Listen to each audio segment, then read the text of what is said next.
선생님, 어머님, 올겨울 난방비 고지서 받아보시고 가슴 철렁 내려앉은 적 있으시죠? 시장에 갔다가 계란 한 판, 사과 한 알 값에 놀라 조용히 내려놓으신 적은 없으신가요? 월급처럼 오르지도 않는 연금 135만 원으로 하루가 다르게 치솟는 병원비에 자식들 경조사비까지 챙겨야 한다면 과연 한 달을 살아내는 게 가능할까요? 여기 충남의 작은 소도시에서 낡은 구두 밑창을 덧대 심고 실내 온도를 19도로 맞춰두고 서로의 온기로 겨울을 나는 노부부가 있습니다. 이건 단순히 남의 이야기가 아닙니다. 수많은 우리 부모님들이 지금 이 순간에도 겪고 있는 현실이자 어쩌면 바로 우리의 내일이 될 수도 있는 이야기입니다. 지금 이분들의 지혜를 보지 않으시면 우리는 정말 중요한 것을 놓치게 될지도 모릅니다. 과연 이분들은 월 135만 원이라는 돈으로 어떻게 의식주를 해결하고 또 인간의 품위를 지켜내고 있을까요? 선생님, 어머님, 올겨울 난방비 고지서 받아보시고 가슴 철렁 내려앉은 적 있으시죠? 시장에 갔다가 계란 한 판, 사과 한 알값에 놀라 조용히 내려놓으신 적은 없으신가요? 월급처럼 오르지도 않는 연금으로 하루가 다르게 치솟는 병원비의 자식들, 경조사비까지 챙겨야 한다면 과연 한 달을 살아내는 게 가능할까요? 여기 140만 원이라는 돈이 누군가에게는 스쳐가는 외식 비용일지 모르지만 또 다른 누군가에게는 한 달이라는 우주를 버텨내게 하는 전부인 사람들이 있습니다. 지금부터 들려드릴 이야기는 단순히 남의 이야기가 아닙니다. 수많은 우리 부모님들이 지금 이 순간에도 겪고 있는 현실이자 어쩌면 바로 우리의 내일이 될 수도 있는 이야기입니다. 지금 이분들의 지혜를 보지 않으시면 우리는 정말 중요한 것을 놓치게 될지도 모릅니다. 대구광역시 해가 가장 먼저 등을 돌리는 낡은 변두리 아파트 단지. 25년의 세월이 켜켜이 쌓인 18평 복도식 아파트의 현관문이 조용히 열린다. 새벽 5시. 도시의 소음이 잠든 그 시각에 박영식 할아버지와 김수님 할머니의 하루는 이미 시작되고 있었다. 실내 온도계의 붉은 눈금은 18도에 멈춰 있었다. 더 올릴 수도 있었지만 지난달 8만 원이 넘게 나온 가스비 고지서를 본 뒤로 두 분만의 암묵적인 약속이 되었다. 영식 할아버지는 익숙하게 무릎 탐유를 두르고 스님 할머니는 솜을 두툼하게 누빈 손바지를 껴입는다. 서로의 온기가 이 집의 가장 따뜻한 난로인 셈이다. 스님 할머니는 돋보기 안경을 고쳐 쓰고 닳고 다른 가계부를 펼친다. 어제 자로 140만 원이 통장에 들어왔다. 할아버지가 섬유공장, 기계공장을 전전하며 30년간 부은 국민연금 92만 원, 그리고 할머니 앞으로 나오는 기초연금 32만 원. 그것만으로는 턱없이 부족해. 오래전 부어두었던 적금을 깨 매달 16만 원씩 보태 쓰는 돈까지 합친 금액이다. 할머니의 다른 펜 끝이 한자 한자 숫자를 새겨나간다. 관리비와 가스비, 인터넷과 TV 요금 4만 원, 할아버지의 2만 원짜리 폴더폰과 할머니의 3만 원짜리 알뜰폰 요금까지 합쳐 통신비 9만 원. 그리고 자식들에게 짐이 되지 않으려 악착같이 붙들고 있는 늙은 부부의 실손보험료 23만 원. 숨만 쉬어도 빠져나가는 고정 지출 62만 원을 빼고 나니 수중에 남는 돈은 78만 원. 이 돈으로 두 사람은 한 달의 식비와 병원비, 그리고 예측할 수 없는 모든 경조사를 감당해야 한다. 하루에 쓸 수 있는 돈은 고작 1만 5천 원 남짓이다. 영감. 오늘 아침은 어제 경로당에서 얻어온 시래기 넣고 된장국이나 끓일까 봐요. 그거 좋지. 당신이 끓여준 시래기국이면 임금님 수라상 안 부럽지. 영식 할아버지는 무심한 척 대꾸하며 현관으로 향한다. 그의 발에는 낡을 대로 낡은 운동화가 신겨 있었다. 얼마 전 밑창이 너덜너덜해진 것을 강력 접착제로 붙여두었지만 금세 다시 입을 벌렸다. 그걸 물끄러미 내려다보던 할아버지는 멋쩍은 헛기침을 하며 문을 나선다. 새벽 운동이라 둘러대지만 실은 동네를 돌며 폐지를 줍기 위해서다. 한 달 내내 모아도 손에 쥐는 돈은 고작 몇만 원이지만 그 돈이면 손주 녀석 좋아하는 과자 한 봉지라도 더 사줄 수 있다는 생각에 굽은 허리를 펴고 또 편다. 아침 식탁에 마주 앉은 두 사람. 김이 모락모락 피어나는 시래기국과 밥 한 공기, 그리고 직접 담근 김치가 전부인 소박한 밥상이다. 하지만 두 사람은 세상 가장 맛있는 음식을 먹는 듯 천천히 그리고 오래 씹는다. 식사가 끝나자 할머니는 꼼꼼하게 설거지를 하고 할아버지는 신문을 펼쳐든다. 그들의 일상은 지독하리만치 규칙적이고 고요하다. 하지만 그 고요함 아래에는 언제 터질지 모르는 불안감이 강물처럼 흐르고 있었다. 식탁 한편에 놓인 하얀 봉투. 얼마 전 우편함에 꽂혀있던 손녀의 결혼 청첩장이었다. 다음 달이 벌써 우리 강아지 시집가는 날이네. 세월 참 빠르다. 수님 할머니의 말에 영식 할아버지는 신문에서 눈을 떼지 않은 채 대꾸한다. 그러게 말이야. 그 녀석이 코 흘리게였던 게 엊그제 같은데. 대화는 거기서 멈춘다. 더 깊은 곳에 있는 진짜 이야기는 누구도 먼저 꺼내지 않는다. 축의금은 얼마를 해야 할까? 10만 원을 하자니 첫 손녀 결혼식에 면목이 없고 20만 원, 30만 원을 하자니 다음 달 생활이 아득했다. 그 침묵의 무게를 견디지 못한 할머니가 먼저 입을 연다. 아무래도 은행에 한번 다녀와야겠어요. 남들 하는 만큼은 해줘야지. 우리 손녀 기 죽으면 안 되잖아요. 그러게. 그래야지. 할아버지의 대답은 짧았지만 그 안에는 평생 가족을 위해 짊어져온 가장의 무게가 고스란히 담겨 있었다. 며칠 뒤 두 사람은 가장 좋은 옷으로 차려입고 은행을 찾았다. 번호표를 뽑고 딱딱한 의자에 앉아 기다리는 시간은 유독 길게 느껴졌다. 창구 직원의 기계적인 친절함 앞에서 수님 할머니는 떨리는 손으로 통장과 도장을 내밀었다. 20만 원. 할머니가 힘겹게 내뱉은 그 금액은 단순한 숫자가 아니었다. 그것은 두 사람의 한 달치 약값이었고 혹독한 겨울을 나기 위한 난방비였으며 서로를 위해 아껴두었던 비상금이었다. 통장에서 돈이 빠져나가고 남은 잔액이 찍힌 통장을 돌려받는 순간 할머니의 눈시울이 잠시 붉어졌다. 그걸 본 할아버지는 애써 할머니의 어깨를 투박한 손으로 감쌌다. 괜찮다는 무언의 위로였다. 집으로 돌아오는 길, 버스 차창 밖으로 빠르게 스쳐가는 풍경들을 보며 두 사람은 아무 말도 하지 않았다. 하지만 그들의 마음속에는 똑같은 생각이 파도처럼 밀려오고 있었다. 우리가 자식들에게 짐이 되는 건 아닐까. 그날 밤, 영식 할아버지는 유독 심한 기침을 했다. 쇳소리가 섞인 마른 기침이 정적을 갈랐다. 영감, 괜찮아요? 내일은 꼭 병원에 가봅시다. 괜찮다니까. 늙으면 다 이러고 사는 거지. 찬바람 좀 쐈더니 그런갑다. 할아버지는 대수롭지 않게 넘기려 했지만 할머니의 불안은 쉬이 가시지 않았다. 할아버지의 저 고집은 평생을 따라다녔다. 아파도 아프다 말하지 않고 힘들어도 힘들다 내색하지 않았다. 당신의 아픔이 곧 가족의 짐이 될까봐 두려워하는 사람이었다. 사건은 갑자기 터졌다. 며칠 뒤 새벽 여느 때처럼 폐지를 주우러 나갔던 할아버지가 비틀거리며 집으로 돌아왔다. 식은땀으로 흠뻑 젖은 얼굴은 백지장처럼 하얗게 질려 있었다. 가슴을 부여잡고 숨을 몰아쉬는 할아버지를 본 순간 수님 할머니의 세상이 무너져 내렸다. 할머니는 다급하게 119에 전화를 걸었고 잠옷바람으로 할아버지를 따라 나섰다. 낯선 병원 복도의 차가운 공기, 소독약 냄새, 분주하게 오가는 의료진들. 모든 것이 비현실적으로 느껴졌다. 의사는 폐의 그림자가 보인다며 정밀 검사가 필요하다고 했다. CT 촬영을 비롯한 여러 검사 비용을 듣는 순간 할머니는 아찔했다. 며칠 전 손녀의 결혼 축의금으로 찾아온 그 20만 원이 떠올랐다.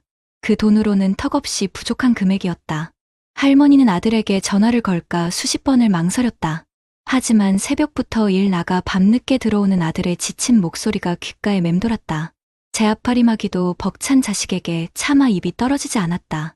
결국 할머니는 의사에게 고개를 숙였다. 선생님, 우선 제일 급한 검사만 먼저 받을 수는 없을까요? 그날 저녁 두 사람은 무거운 발걸음으로 집으로 돌아왔다.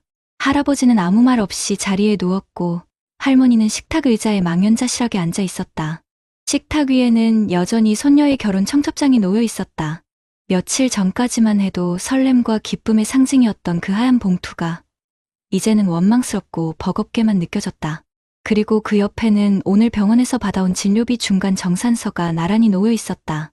할머니의 눈에서 뜨거운 눈물방울이 툭 하고 가계부 위로 떨어졌다. 한평생 아끼고 아껴왔다. 웬만한 거리는 걸어 다녔고 떨이 채소를 사기 위해 해질녘 시장을 찾았다. 옷 한 벌 제대로 사입지 않았고 외식 한 번 마음 편히 해본 적 없었다. 그렇게 살아온 결과가 고작 이것인가. 내 남편이 아픈데 돈 걱정 때문에 제대로 된 검사 하나밖에 해주지 못하는 아내. 자괴감과 미안함이 심장을 후벼 팠다. 그때 누워있던 할아버지가 조용히 몸을 일으켰다. 할머니의 축 처진 어깨를 본 할아버지의 얼굴에 깊은 그늘이 졌다.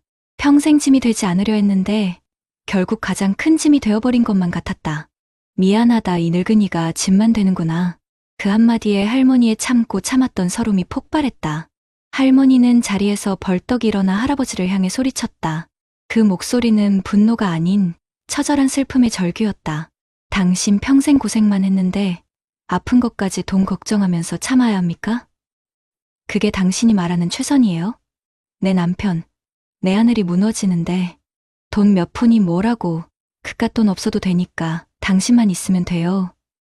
이게 당신 아내로서 내가 할 수 있는 최선입니까? 정말? 할머니의 외침은 낡은 아파트의 벽을 울렸다. 그것은 돈에 대한 원망이 아니었다.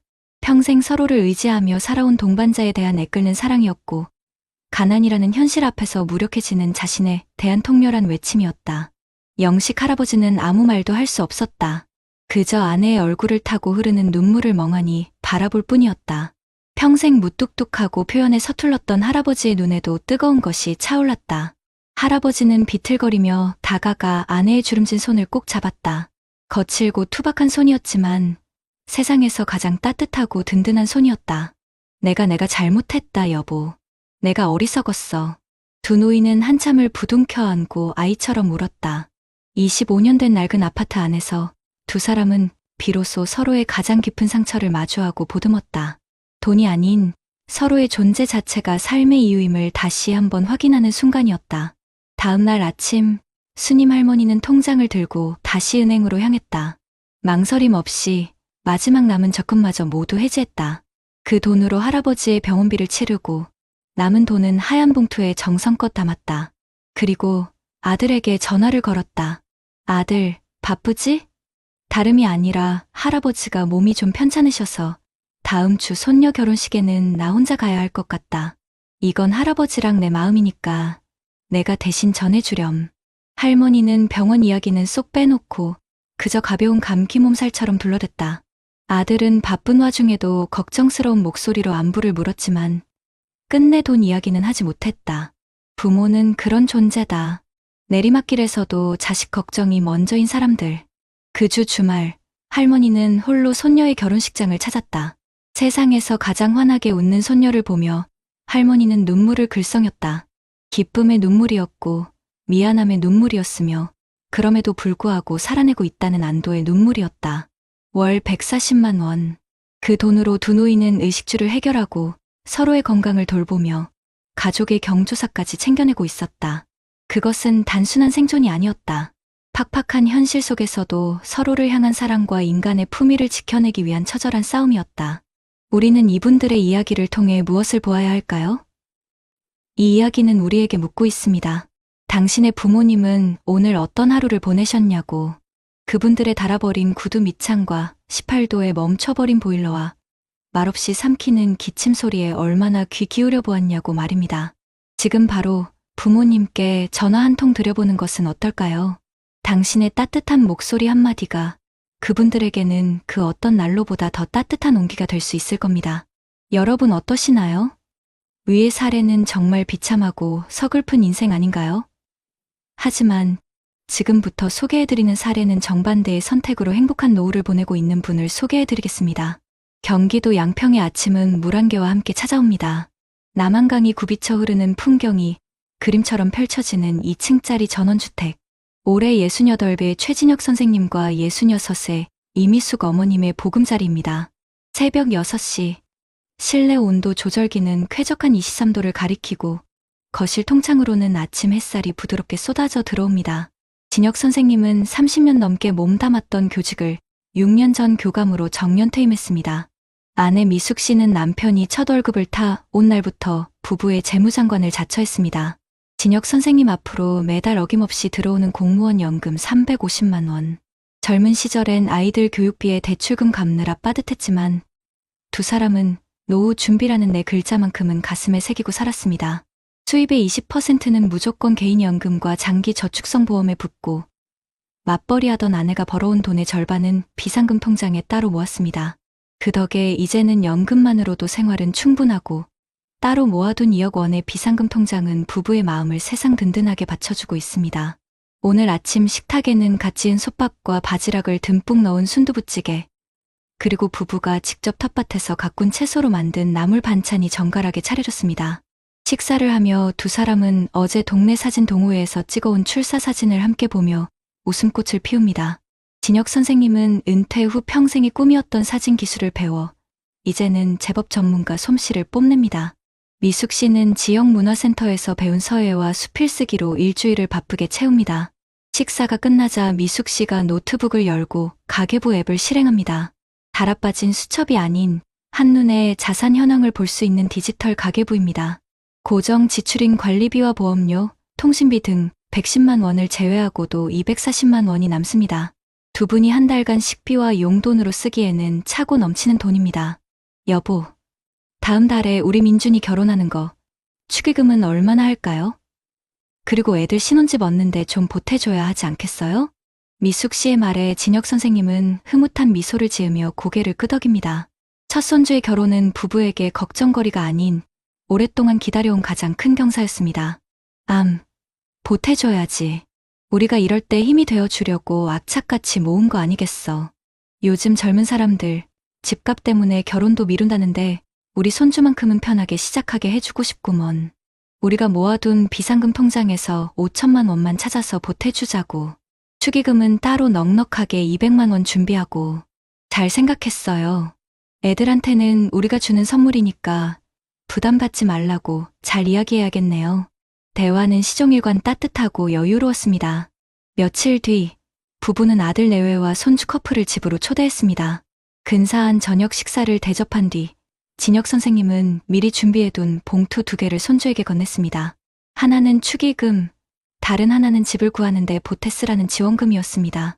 생각지도 못한 큰 도움에 어쩔 줄 몰라 하는 손주와 며느리의 얼굴을 보며 부부는 평생 느껴보지 못한 뿌듯함과 행복을 느꼈습니다. 우리가 자식들에게 짐이 되기는커녕 든든한 버팀목이 되어주고 있구나. 지난 세월의 고생이 눈 녹듯 사라지는 순간이었습니다. 행복한 시간도 잠시, 예고 없는 시련은 누구에게나 찾아오는 법입니다. 며칠 뒤 진혁 선생님은 아침에 텃밭을 가꾸다 가슴을 부여잡고 주저앉았습니다. 갑작스러운 흉통에 식은땀이 비 오듯 흘렀습니다. 놀란 미숙 씨는 한치의 망설임도 없이 119를 불렀고 곧바로 서울의 대학병원 응급실로 향했습니다. 각종 검사가 일사천리로 진행되었습니다. 진단명은 급성 심근경색, 당장 스텐트 시술을 해야 한다는 의사의 말에 미숙 씨의 가슴은 철렁했지만 단 한순간도 치료비를 걱정하지는 않았습니다. 젊을 적부터 꼼꼼하게 비교하고 가입해 둔 실손보험과 암보험, 심혈관 질환 진단비 보험이 있었기 때문입니다. 수백만 원에 달하는 시술비와 입원비는 보험으로 충분히 해결될 터였습니다. 미숙 씨는 오직 남편의 건강을 회복시키는 데에만 온 신경을 집중할 수 있었습니다. 시술은 성공적으로 끝났고 진혁 선생님은 빠르게 안정을 되찾았습니다. 1인실 병실에서 남편의 손을 꼭 잡고 있던 미숙 씨의 눈에 조용히 눈물이 고였습니다. 정말 큰일 날 뻔했어요. 당신 이렇게 잘못되는 줄 알고 하늘이 무너지는 것 같았어요. 미안하오. 걱정시켰구려. 그런데 여보, 우리가 젊었을 때 당신 성화에 못 이기는 척 부었던 그 보험들이 오늘 내 목숨을 살린 셈이야. 그때는 매달 나가는 돈이 아깝다고 투덜거리기도 했는데 당신의 지혜 덕분에 내가 이렇게 돈 걱정 없이 치료받고 누워있구먼. 정말 고맙고 또 고맙소. 진혁 선생님의 진심 어린 고백에 미숙 씨는 참았던 눈물을 터뜨렸습니다. 그것은 서러움의 눈물이 아닌 안도와 감사의 눈물이었습니다. 두 사람은 서로의 손을 잡고 말없이 서로를 바라보았습니다. 지난 수십 년간 함께 쌓아 올린 시간과 노력이 단단한 성이 되어 인생의 가장 큰 위기 앞에서 부부를 굳건히 지켜주고 있었습니다. 돈이 없어서 치료를 망설이고 서로를 원망하는 비극 대신 미리 준비한 대비책 덕분에 서로의 소중함과 사랑을 다시 한번 확인하는 시간을 가질 수 있었습니다. 퇴원 후 진혁 선생님은 의사의 권고에 따라 꾸준히 재활치료를 받으며 건강을 되찾았습니다. 한 달 뒤 두 사람은 곱게 한복을 차려입고 손주의 결혼식장을 찾았습니다. 하객들을 맞으며 환하게 웃는 아들 내외와 세상 가장 행복한 표정의 손주 부부를 보며 진혁 선생님과 미숙 씨는 마음속 깊은 곳에서부터 차오르는 기쁨을 느꼈습니다. 우리가 건강하고 안정적이니 자식들도 저렇게 걱정 없이 행복에만 집중할 수 있는 것이리라. 축복 속에서 결혼식이 끝나고 온 가족이 모여 찍는 가족사진 속에서 두 사람은 세상 가장 인자하고 여유로운 미소를 지어 보였습니다. 월 350만 원의 연금과 미리 준비해 둔 비상 자금. 이 돈으로 두 사람은 품위 있는 의식주를 누리고 수준 높은 취미 생활을 즐기며 예고 없이 찾아오는 질병에 당당히 맞서고 자식과 손주의 가장 큰 경사를 아낌없이 축복해주고 있었습니다. 이것은 단순한 노후 생활이 아니었습니다. 젊은 시절의 성실함과 지혜로운 준비가 만들어낸 행복할 권리의 실현이었습니다. 이 부부의 이야기는 우리에게 질문을 던집니다. 당신은 오늘 10년, 20년 뒤에 당신을 위해 무엇을 준비하고 있습니까? 막연한 불안감에 하루하루를 떠밀려 보내고 있지는 않습니까? 지금의 작은 실천과 준비가 먼 훗날 당신과 당신, 가족의 웃음을 지켜줄 가장 든든한 울타리가 되어줄 것입니다. 어쩌면 오늘 저녁 배우자와 함께 우리의 노후 계획에 대해 진지하게 이야기를 나눠보는 것부터가 그 행복의 첫걸음이 될 수 있지 않을까요? 앞선 사례들을 잘 보셨나요? 이런 문제들과 관련해서 전문가들과 통계 자료를 소개해드리겠습니다. 첫 번째 보셨던 박영식, 김수님 부부의 삶, 월 140만 원으로 생활하시는 모습이 정말 남의 일 같지 않으셨죠?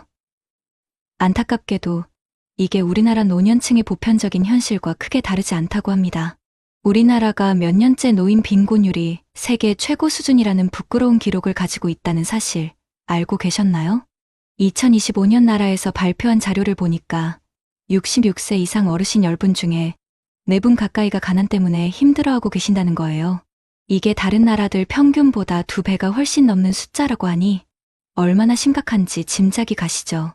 박영식 할아버지 부부의 삶이 바로 이 차가운 통계가 말해주는 우리 사회의 현실인 셈입니다. 두 분이 한 달 수입이라고는 국민연금 92만 원에 기초연금 32만 원이 전부인데 이걸로는 정말 최소한의 생활을 이어가기도 버겁습니다.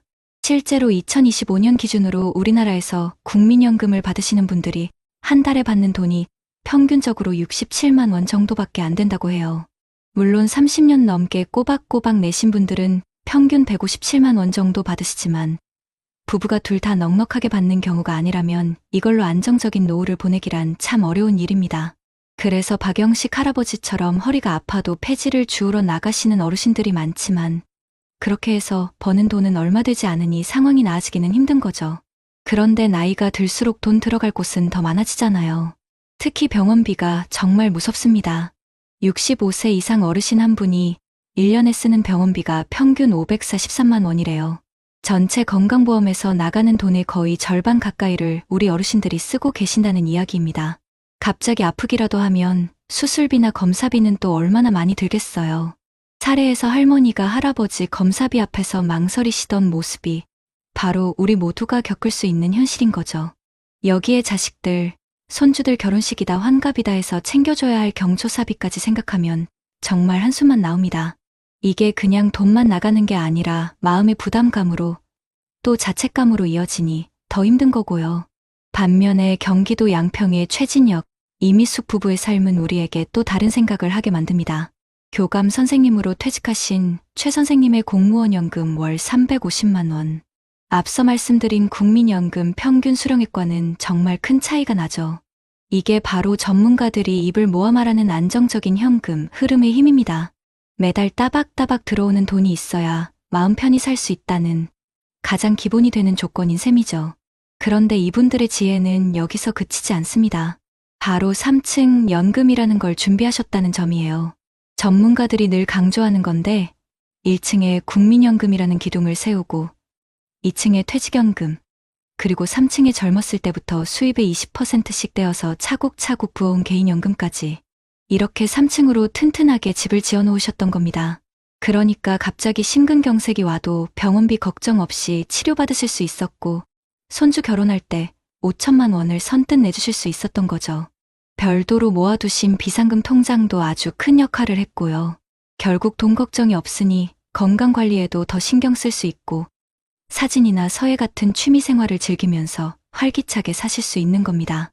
이게 바로 돈을 모으는 것에서 그치는 게 아니라 은퇴 후의 긴 시간을 어떻게 행복하게 채워나갈 것인가를 설계하는 인생 설계의 중요성을 보여주는 거죠. 오늘 보신 두 부부의 이야기는 지금 대한민국 노후의 빛과 그림자를 너무나도 명확하게 보여줍니다. 한쪽은 하루하루 생존을 걱정하고 다른 한쪽은 품위와 행복을 누리고 있습니다. 전문가들은 이 간극을 줄이려면 우리 모두가 노력해야 한다고 말합니다. 우리 젊은 세대들은 사회생활 시작할 때부터 월급의 일부를 떼어서 3층 연금 체계를 차근차근 만들어 나가야 합니다. 그리고 우리 부모님 세대들은 부동산에 묶여있는 자산을 조금씩 현금으로 바꾸고 갑작스러운 병원비에 대비해 실손보험 같은 최소한의 보호막은 꼭 마련해 두셔야 합니다. 물론 개인의 노력만으로는 한계가 있습니다. 나라에서도 공적연금을 더 튼튼하게 만들고 어르신들이 즐겁게 일할 수 있는 좋은 일자리를 많이 만들어주는 노력이 절실합니다. 박영식 할아버지 부부처럼 눈물 흘리는 분들이 더는 없어야 하지 않겠습니까? 그렇다면 앞선 사례들을 해결할 수 있는 방법은 무엇이 있을까요? 먼저 박영식, 김수님 부부처럼 국민연금만으로는 생활이 빠듯한 분들을 위한 이야기부터 해볼게요. 바로 불안정한 소득 문제인데요. 이걸 해결하기 위한 경제적인 안전망이 우리 생각보다 잘 되어 있습니다. 가장 대표적인 게 바로 기초연금이에요. 소득 하위 70%에 속하는 만 65세 이상 어르신이라면 받으실 수 있는데 2025년 기준으로 혼자 사시면 한 달에 최대 34만 4천 원까지 나온다고 하니 이게 정말 최소한의 생활을 지켜주는 든든한 버팀목이 되어주겠죠. 그리고 박영식 어르신처럼 폐지를 주우며 힘들게 생계를 이어가시는 분들도 계신데요. 이제는 그러실 필요가 없습니다. 정부에서 어르신들을 위한 일자리 사업을 아주 활발하게 하고 있거든요. 2025년에는 무려 110만 개나 되는 일자리가 생긴다고 해요. 한 달에 30시간 일하고 29만 원 정도 받는 공익활동부터 60시간 일하고 63만 원을 받는 사회 서비스형 일자리까지 종류도 다양해서 돈도 벌고 사회활동도 하면서 활기차게 지내실 수 있습니다. 또 이런 경우도 있죠. 번듯한 내 집은 있는데 당장 손에 쥔 현금이 부족해서 힘든 분들, 소위 하우스 푸어라고 하잖아요. 이런 분들을 위해 주택연금, 다른 말로 영모기지라는 제도가 있습니다. 내가 사는 집을 담보로 맡기고 거기서 평생 살면서 매달 꼬박꼬박 연금을 받는 거예요.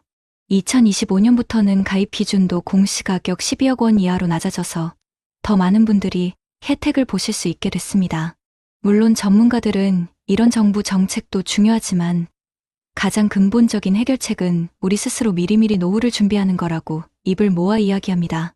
앞서 보신 최진혁 선생님 부부처럼 젊을 때부터 국민연금에만 의지하지 않고 퇴직연금, 그리고 개인연금까지 차곡차곡 3층으로 연금을 쌓아 올리는 지혜가 필요하다는 거죠. 정부 역시 단순히 돈만 들이는 일자리가 아니라 우리 어르신들의 오랜 경력과 지혜를 사회에 다시 환원할 수 있는 질 좋은 일자리를 더 많이 만들어야 한다는 목소리가 높습니다. 다음은 정말 남의 일이 아닌 살인적인 의료비 부담 문제입니다.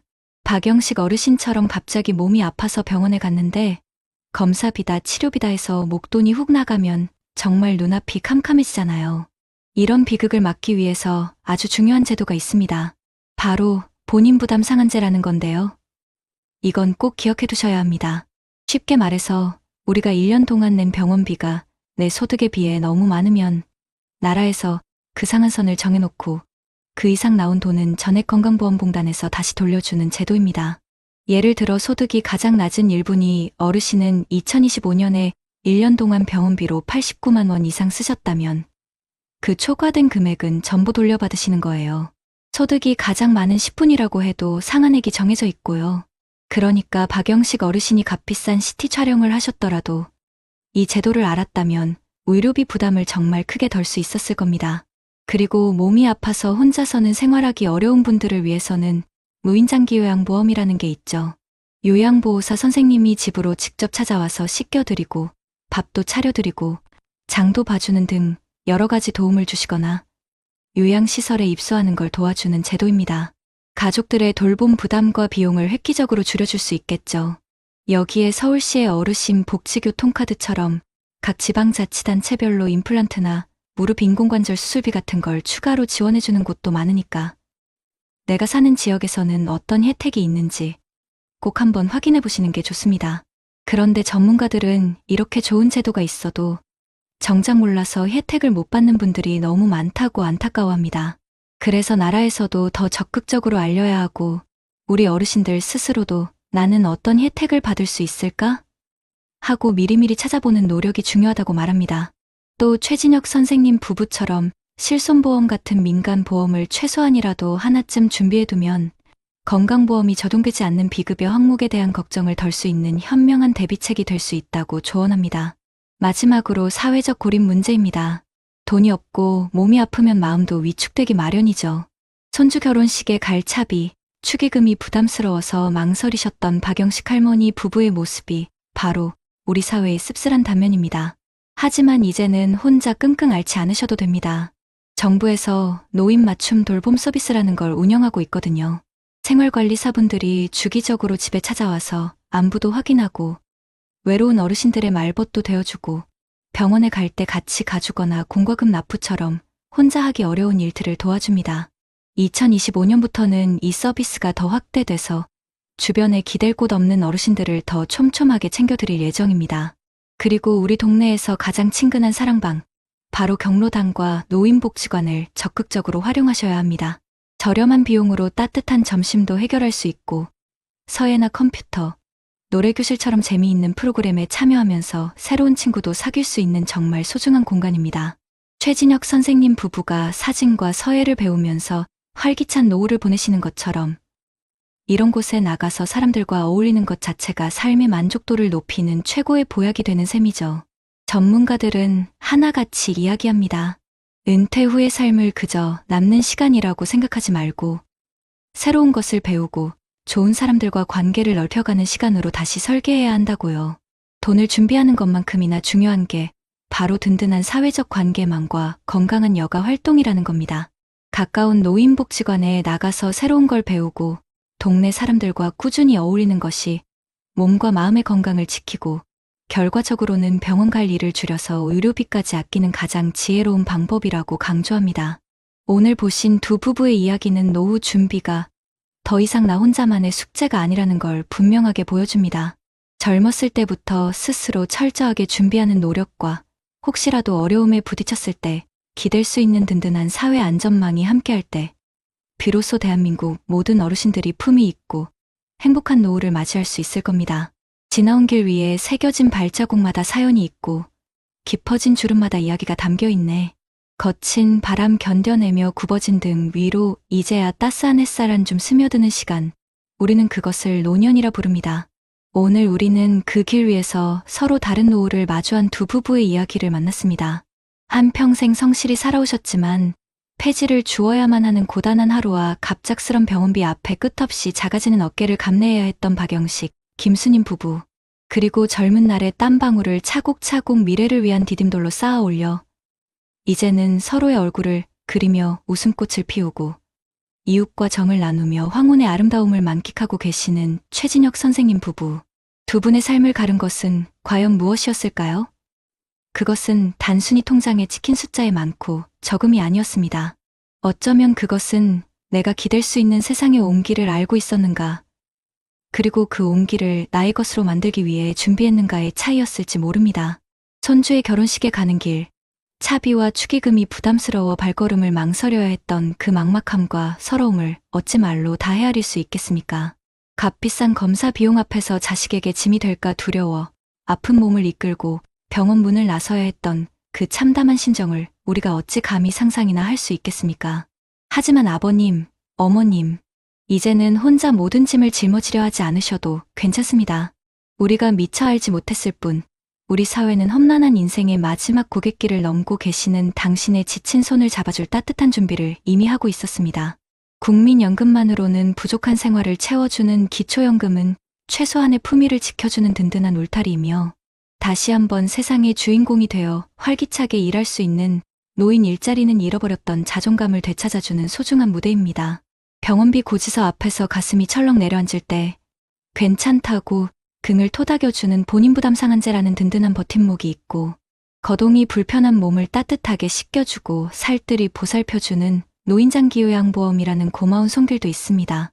최진혁 선생님 부부께서 누리고 계신 행복이 결코 특별한 누군가에게만 허락된 행운이 아닙니다.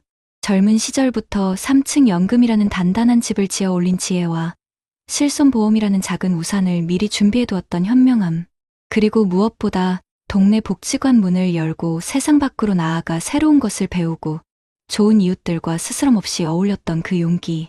바로 그것이 오늘 두 분의 얼굴에 저토록 환한 웃음을 피워낸 진짜 비결이었던 것입니다. 행복한 노후는 결코 거창한 곳에 있지 않습니다.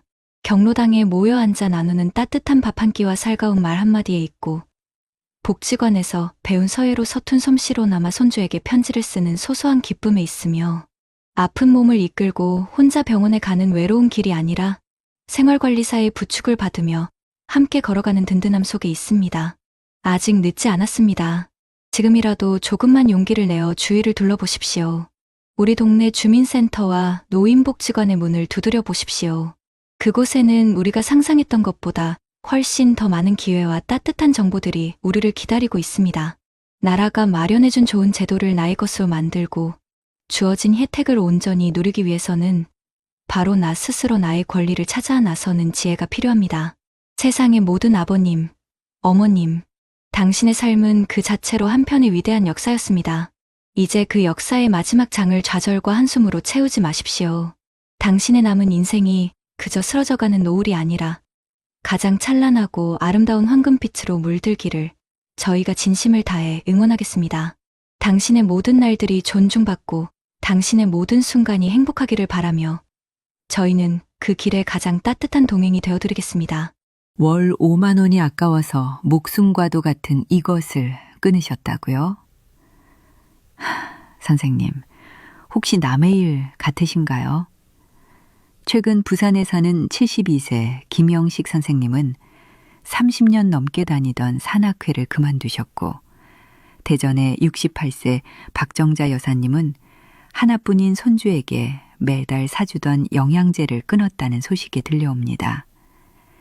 이게 단순히 몇몇 분들만의 이야기일까요? 천만에요.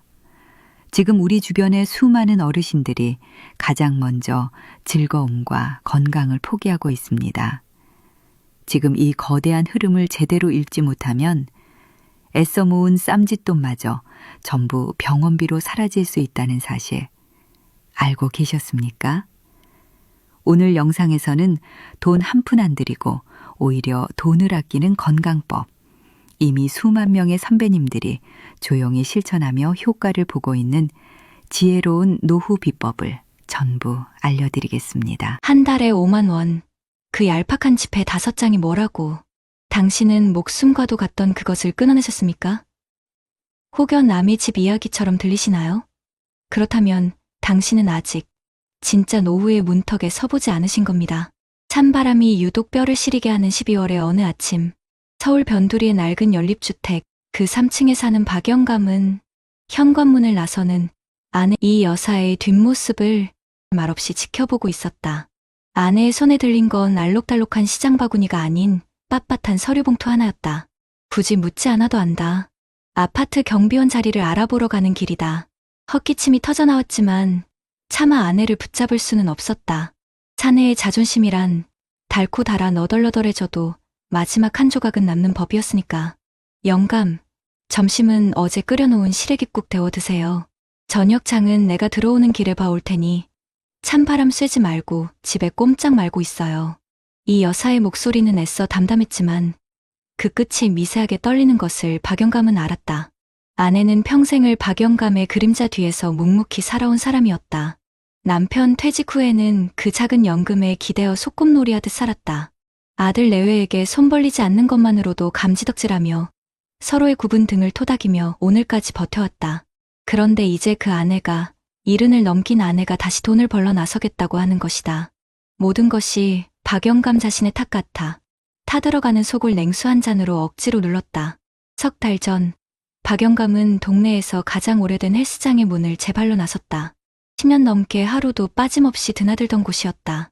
쇳덩이를 들고 땀을 흘릴 때마다 그는 아직 자신이 쓸모 있는 사람이라는 위안을 얻었다. 러닝머신 위에서 가쁜 숨을 몰아쉴 때면 저 멀리 달아나는 세월의 꽁무니라도 붙잡는 기분이었다. 월 5만 원. 젊은 사람들 커피값 몇 잔이면 족한 그 돈이 박영감 부부에게는 생사를 베어내는 칼날이 되어 돌아왔다. 여보, 그만둡시다. 당신 무릎도 안 좋은데 이제 집 앞에서 살살 걷기만 해도 충분해요. 아내의 조심스러운 권유에 박영감은 버럭 소리를 질렀다. 이 영감탱이가 아직 죽지 않았어. 내 몸뚱이 하나 내가 알아서 해. 당신은 걱정 붙들어 매셔. 큰 소리는 쳤지만 이미 그의 마음은 서늘하게 식어 있었다. 하루가 다르게 오르는 시장 물가. 잊을만 하면 날아드는 각종 고지서의 압박. 아들 녀석은 사업이 어렵다며 얼굴 보기도 힘든 요즘이었다. 손주 녀석 대학 등록금에 보태주마 약속했던 것도 까마득한 예실이 되어버렸다. 헬스장 회원권을 포기하는 것은 단순히 운동 하나를 그만두는 것이 아니었다. 그것은 박영감이 노년의 삶에서 스스로 지켜온 마지막 보루이자 건강이라는 최소한의 안전장치를 제 손으로 해제하는 행위였다. 그날 이후 박영감의 일상은 조금씩 무너져 내렸다. 아침 일찍 공원을 서너 바퀴 도는 것으로 운동을 대신했지만 겨울의 칼바람은 70대 노인의 앙상한 뼈마디를 가차없이 파고들었다. 헬스장에서 웃으며 안부를 묻던 동년배 친구들과의 교류도 자연스레 끊겼다. 좁은 거실 소파에 앉아 멍하니 텔레비전 채널만 돌리는 시간이 길어졌다. 그러다 보면 자신도 모르게 한숨이 새어나왔고 그 소리를 들을세라 옆에서 뜨개질하는 아내의 눈치를 살폈다. 이 여사는 아무것도 모르는 척했지만 남편의 등 뒤로 소리 없이 길어지는 그림자를 보며 남몰래 눈물을 훔치곤 했다. 부부의 대화는 줄었고 집 안에는 눅눅한 침묵만이 내려앉았다. 순자 엄마는 요즘 얼굴 보기가 힘드네. 그렇게 매일같이 붙어 다니더니 어느 날 저녁 박영감이 무심코 툭 던진 말이었다. 순자 엄마는 이 여사와 가장 가까운 동네 친구였다. 바빠요, 그 사람. 이 여사의 대답은 짧았다. 무언가 숨기는 듯한 아내의 태도가 마음에 걸렸지만 박영감은 더 캐묻지 않았다. 남의 집 사정까지 신경 쓸 여력이 없었다. 그러던 어느 날 기어이 사달이 나고야 말았다. 여느 때처럼 아침 공원 산책을 나섰던 박영감이 아파트 계단을 오르다 말고 갑자기 가슴을 부여잡고 주저앉은 것이다. 눈앞이 핑 돌고 숨이 턱까지 차올랐다. 다행히 이웃의 도움으로 겨우 집 안으로 들어왔지만 그의 얼굴은 사색이 되어 있었다. 놀란 아내가 달려와 등을 쓸어내리며 울먹였다. 내가 이럴 줄 알았어. 병원 가요. 영감, 제발. 괜찮아, 그냥 좀 어지러워서 그래. 늙으면 다 이런 거야. 박영감은 끝까지 고집을 부렸지만 그의 떨리는 손은 거짓말을 하지 못했다. 그날 밤, 그는 뜬 눈으로 밤을 새웠다. 이러다 정말 한순간에 훅 가는 거 아닌가. 죽음에 대한 공포가 엄습했다. 하지만 그보다 더 두려운 것은 자신이 쓰러진 후 홀로 남겨질 아내의 모습이었다. 병원비는 또 어떡할 것인가. 애써 모아둔 쌈짓돈마저 자신의 병원비로 전부 사라지고 나면 아내는 무슨 수로 남은 생을 버틸 것인가. 5만 원을 아끼려다 자신의 목숨은 물론 아내의 남은 인생까지 저당 잡힐 수 있다는 끔찍한 현실이 비수처럼 날아와 박혔다. 다음 날 박영감은 난생 처음으로 아내에게 먼저 무릎을 꿇었다. 여보, 내가 잘못했어. 병원 갑시다. 이 여사는 아무 말 없이 남편의 거친 손을 잡고 함께 울었다. 병원에서 내린 진단은 협심증 초기 증세였다. 의사는 단호하게 말했다. 어르신, 지금이라도 꾸준히 관리 안 하시면 큰일 납니다. 약만 믿지 마시고 몸에 물이 안 가는 선에서 규칙적으로 운동하셔야 해요. 즉 아끼는 몇만 원이 나중에는 수술비 몇백만 원으로 돌아온다는 것만 명심하십시오. 의사의 말이 끝나기 무섭게 접수 창구에서 날아든 진료비 고지서는 박영감의 가슴에 다시 한번 대못을 박았다. 고작 검사 몇 가지에 20만 원이 훌쩍 넘는 돈이 청구되었다. 헬스장 넉 달치 회원비였다. 허탈한 웃음이 터져나왔다. 그는 대체 무엇을 위해 그토록 아등바등했던가. 건강을 잃으면 모든 것을 잃는다는 그 당연한 진리를 그는 가장 값비싼 수업료를 내고서야 깨닫게 된 것이다. 집으로 돌아오는 버스 안, 부부는 창밖만 바라보며 말이 없었다. 무거운 침묵을 먼저 깬 것은 이 여사였다. 영감. 왜? 우리 내일 같이 갈 데가 있어요. 다음 날 이 여사가 박영감을 이끌고 간 곳은 뜻밖의 장소였다. 동네 어귀에 자리한 퀴퀴한 냄새나 날 것 같던 경로당이었다. 박영감은 질색하며 버텼다. 내가 왜 여길 와? 화투나 치고 낮술이나 마시는 데인 줄 알았더니만 일단 들어와 보기나 해요. 여긴 영감이 알던 그런 데가 아니에요. 아내의 완강한 손에 이끌려 들어선 경로당의 내부는 박영감의 예상과 180도 달랐다. 환하고 깨끗한 실내 한쪽에서는 어르신들이 최신 안마의자에 앉아 피로를 풀고 있었고 다른 한쪽에서는 강사의 구령에 맞춰 신나는 음악에 맞춰 건강 체조가 한창이었다. 지하 프로그램실에서는 컴퓨터와 스마트폰을 배우는 수업이 진행 중이었고 구수한 냄새가 풍겨오는 주방에서는 점심 식사 준비가 분주했다. 그리고 그곳에서 환하게 웃으며 자원봉사를 하고 있는 순자 엄마의 모습이 보였다. 아니, 순자 엄마가 왜 여기에? 저 사람, 여기서 노래 교실도 다니고 스마트폰도 배우고 점심도 해결해요. 한 달에 내는 돈? 10,000원이면 좋게요. 그것도 점심값이지. 프로그램은 전부 공짜래요. 이 여사는 그동안 남편 몰래 알아봤던 모든 것을 털어놓았다. 남편이 헬스장을 그만두고 홀로 고립되어 갈 때 이 여사는 어떻게든 함께 살아갈 방법을 찾아 헤맸던 것이다. 순자 엄마를 통해 요즘 경로당은 단순한 쉼터가 아닌 노인들을 위한 종합복지센터로 진화했다는 사실을 알게 되었다. 물리치료 기계도 있고 저렴한 비용으로 의사의 건강 상담도 받을 수 있었다. 정부에서 지원하는 노인 일자리 사업 안내문까지 벽에 떡하니 붙어 있었다. 그 순간 박영감은 아내의 얼굴을 제대로 쳐다볼 수 없었다. 자신이 얄팍한 자존심을 지키기 위해 어둠 속으로 침잠하는 동안 아내는 묵묵히 빛을 향해 출구를 찾고 있었던 것이다. 아내가 경비원 자리를 알아보러 다닌 것이 아니었다. 바로 이곳 경로당의 프로그램을 알아보고 남편을 설득할 용기를 내기 위해 며칠을 망설였던 것이다. 박영감은 자신과 비슷한 처지의 노인들이 모여 함께 웃고 운동하고 배우는 모습을 한참 동안 넋을 잃고 바라보았다. 그들의 얼굴에서는 가난과 외로움의 그늘을 찾아볼 수 없었다. 대신 함께라는 울타리 안에서 서로를 보듬으며 지혜롭게 노년을 보내는 여유와 활기가 넘쳐 흘렀다. 그는 천천히 아내에게로 고개를 돌렸다. 주름진 아내의 눈가에 물기가 어렸다. 박영감은 울컥 차오르는 감정을 누르며 평생 단 한 번도 해보지 않았던 말을 가장 힘겹고도 진솔하게 내뱉었다. 여보, 그게 당신의 최선이었소? 날이 좋아서 모든 게 당신 덕분인 것 같구려. 어색하기 짝이 없는 드라마 대사 같은 말이었지만 이 여사는 그 안에 담긴 남편의 미안함과 고마움을 전부 읽을 수 있었다. 그녀는 그저 남편의 손을 따뜻하게 잡아줄 뿐이었다. 그날 이후 박영감 부부의 아침은 달라졌다. 그들은 나란히 경로당으로 향한다.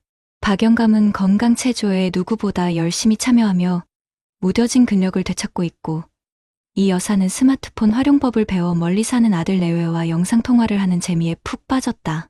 한 달 50,000원을 아끼려다 잃을 뻔했던 건강과 웃음.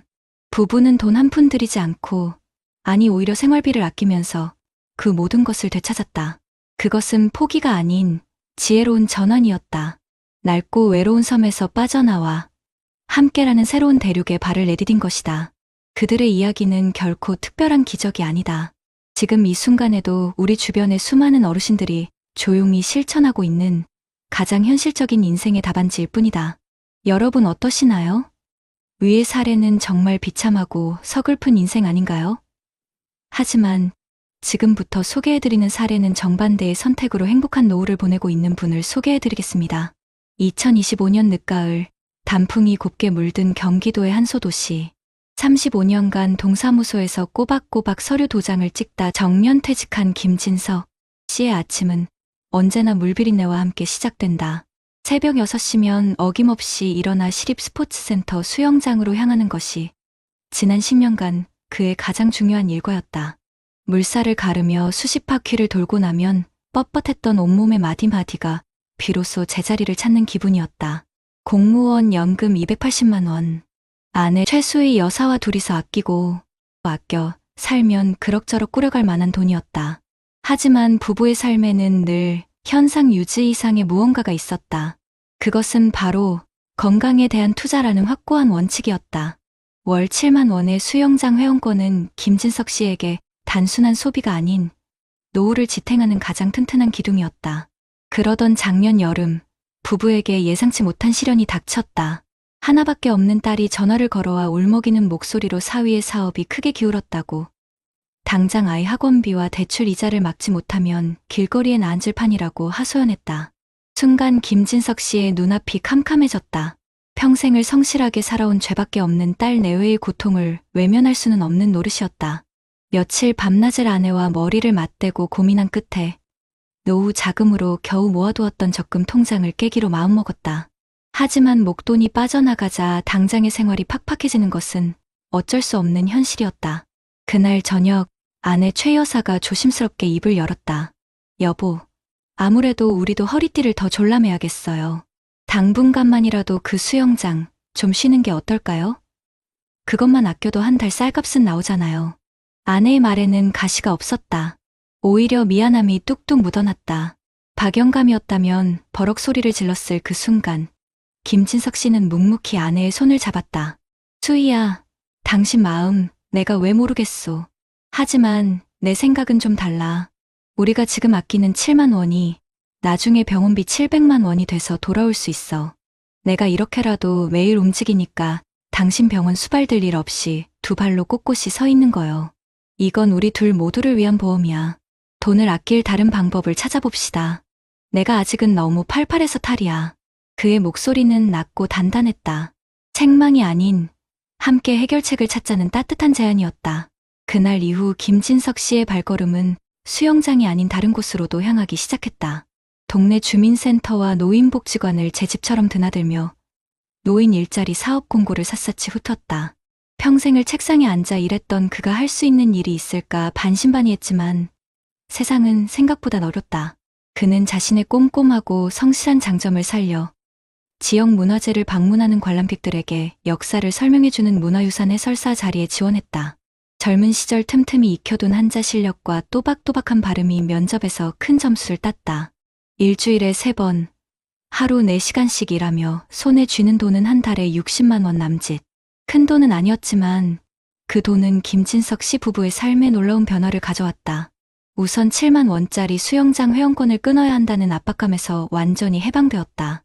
오히려 남는 돈으로 아내와 외식 한 번 더 하고 시장에서 과일 한 상자를 더 살 수 있는 여유가 생겼다. 더 중요한 것은 돈으로 환산할 수 없는 활력이었다. 매일 아침 정해진 시간에 일어나 정갈하게 옷을 차려입고 일터로 나서는 일상. 어르신 설명 덕분에 우리 역사를 다시 보게 됐어요.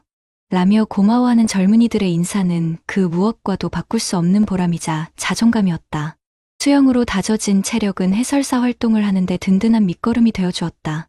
그러던 어느 날 수영장에서 늘 함께 어울리던 동갑내기 친구 박 씨가 한동안 보이지 않았다.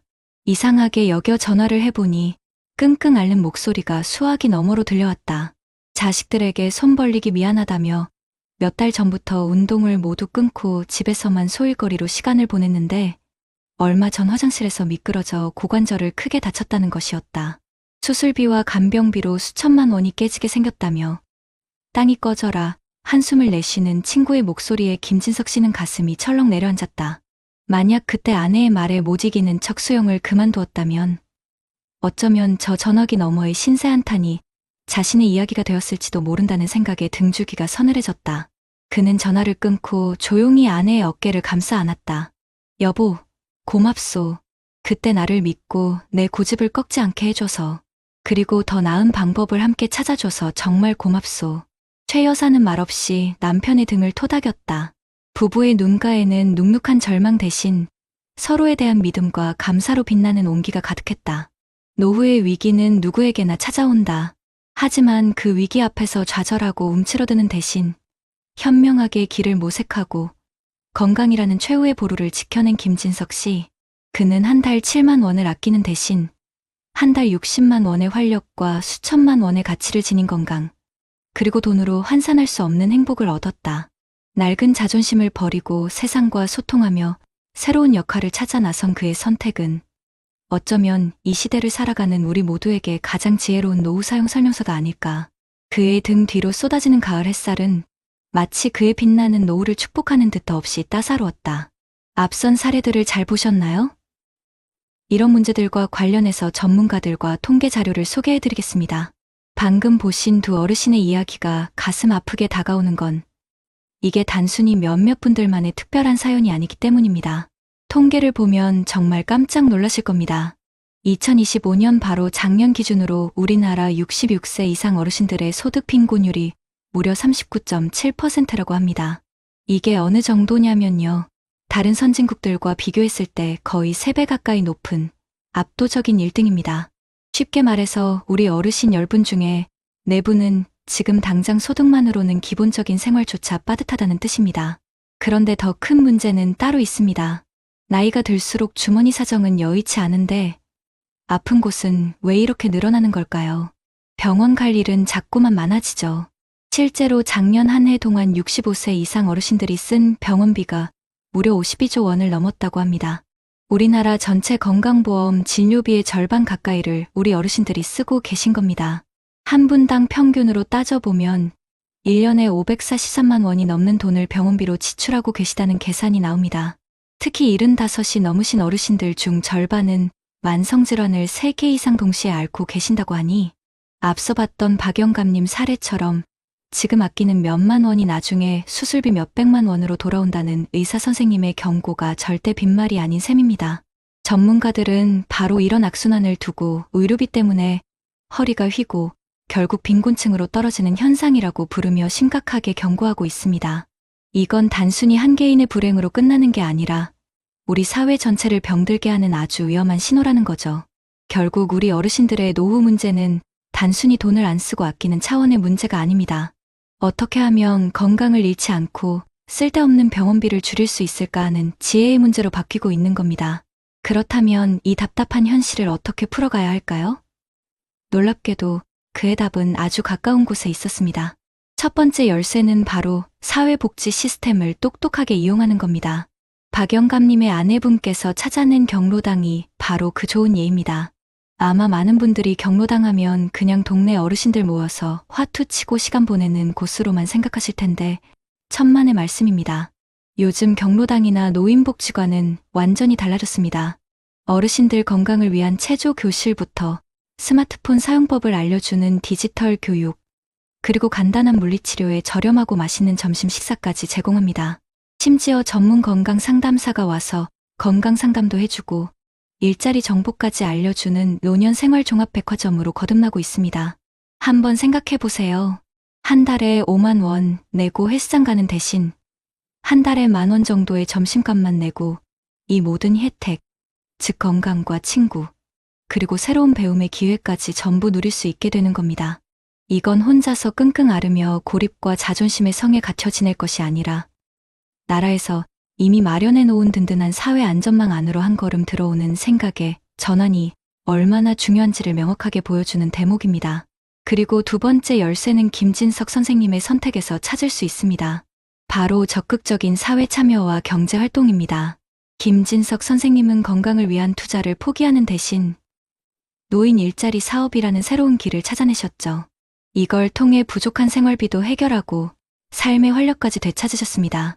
작년에 정부에서 제공한 노인 일자리가 무려 103만 개가 넘는다고 합니다. 이건 단순히 용돈벌이 수준을 넘어서 우리 어르신들에게 나도 아직 쓸모 있는 사람이다, 사회에 기여하고 있다는 소속감과 자존감을 되찾아주는 아주 중요한 역할을 하고 있습니다. 문화유산 해설사로 일하면서 한 달에 60만 원의 소득도 얻고 젊은이들과 소통하면서 보람을 느낀다는 김진석 선생님의 모습이야말로 건강하고 활기찬 노년의 새로운 모델을 제시하고 있는 겁니다. 전문가들은 이런 사회 참여 활동이 우울증을 막아주고 기억력을 유지하는데 아주 결정적인 역할을 한다고 입을 모아 이야기합니다. 결국 대한민국 시니어의 노후는 더 이상 무조건 아끼고 참기만 하는 소극적인 버티기가 되어서는 안 됩니다. 기존의 방식만 고집하다가 더 큰 병원비 폭탄을 맞았던 박영감님처럼 되기보다는 마음을 활짝 열고 우리 동네 복지관과 경로당을 다시 한번 들여다보는 지혜로운 전환이 필요한 때입니다. 또한 김진석 선생님처럼 지난 세월의 경험과 아직 건강한 몸을 자산으로 삼아서 새로운 역할에 도전하는 능동적인 인생 재설계가 함께 이루어져야 합니다. 한 달 5만 원 앞에서 망설이는 수많은 우리 어머님, 아버님들께 우리가 정말 해드려야 할 일은 단순히 돈을 쥐어드리는 게 아닐 겁니다. 돈을 아끼면서도 건강을 지키고 나아가 삶의 질까지 높일 수 있는 이렇게 다양한 선택지와 정보가 있다는 것을 알려드리는 것. 그것이 바로 우리의 역할임을 잊지 말아야겠습니다. 그렇다면 앞선 사례들을 해결할 수 있는 방법은 무엇이 있을까요? 사실 한 달에 5만 원. 이 돈 앞에서 누구는 건강을 포기하고 또 다른 누구는 새로운 도전을 시작하는 이 갈림길이 비단 개인의 선택 문제만은 아닐 겁니다.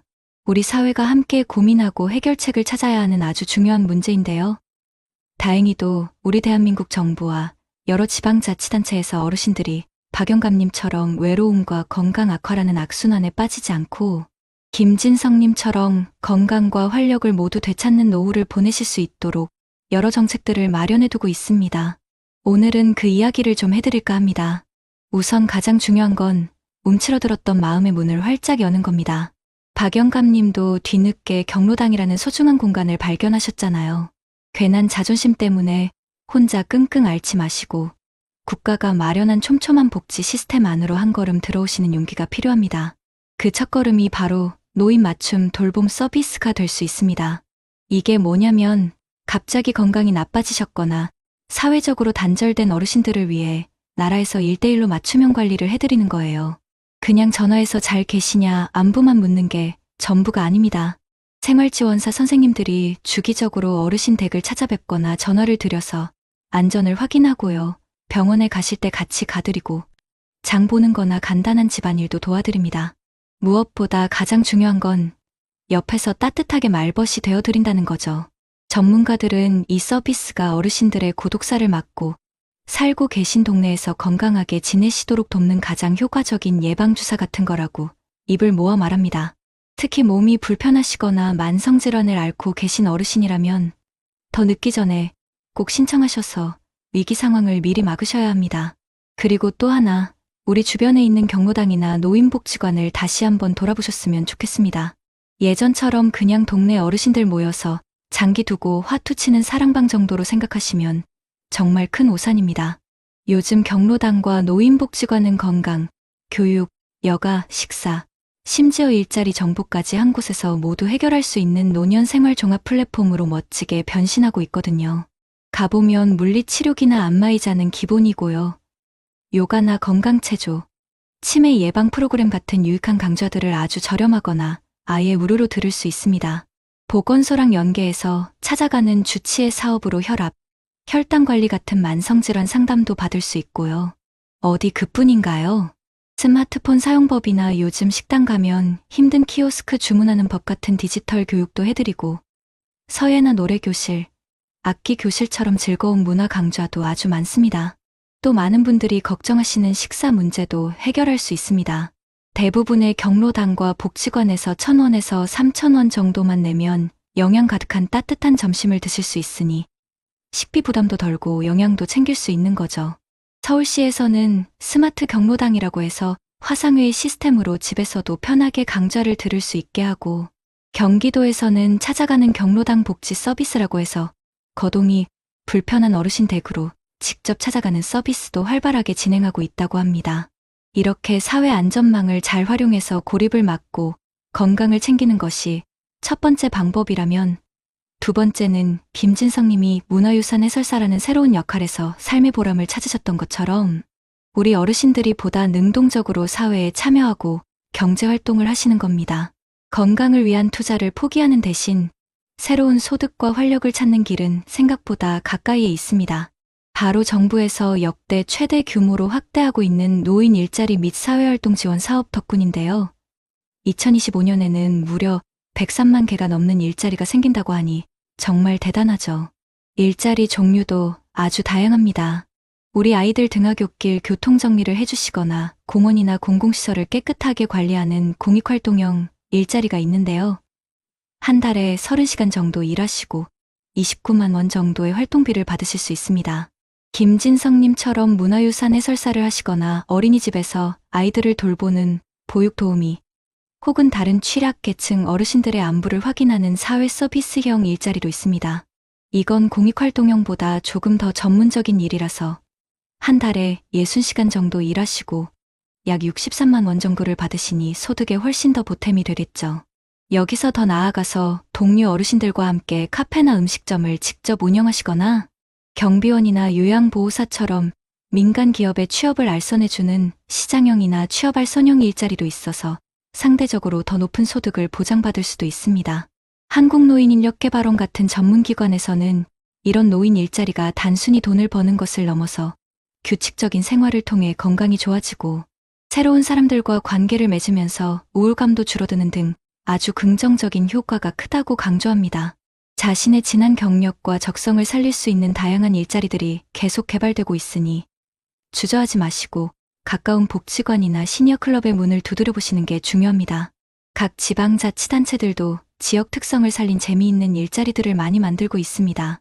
예를 들어 부산에서는 시니어 해양 환경 지킴이를 만들어서 어르신들이 직접 바닷가 쓰레기를 줍는 환경 정화 활동을 하시고, 전주에서는 한옥마을의 특성을 살려서 한복대여점 시니어 코디네이터라는 멋진 일자리도 제공하고 있다고 합니다.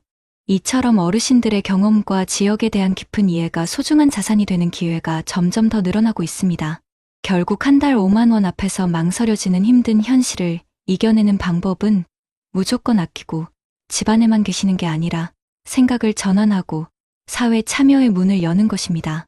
박영감님의 사례처럼 굳게 닫았던 마음의 문을 열고 주변의 복지관을 찾아 건강과 새로운 관계를 회복하실 수도 있고, 김진성님의 사례처럼 노인 일자리 사업을 통해 건강을 위한 투자를 계속하시면서 새로운 활력과 소득을 만드실 수도 있습니다. 정부와 지자체가 마련한 이 다양한 정책들은 어르신들의 노후가 그저 버티는 삶이 아니라 경험과 지혜를 나누며 사회와 함께하는 풍요로운 삶이 될 수 있도록 돕는 든든한 디딤돌이 되어줄 것입니다. 긴 세월이 빚어낸 얼굴의 깊은 골짜기마다 한 생애의 이야기가 강물처럼 흐릅니다. 지나온 걸음마다 피고 진 꽃들의 향기가 배어있고 구비진 등에는 가족을 위한 헌신의 무게가 새겨져 있습니다.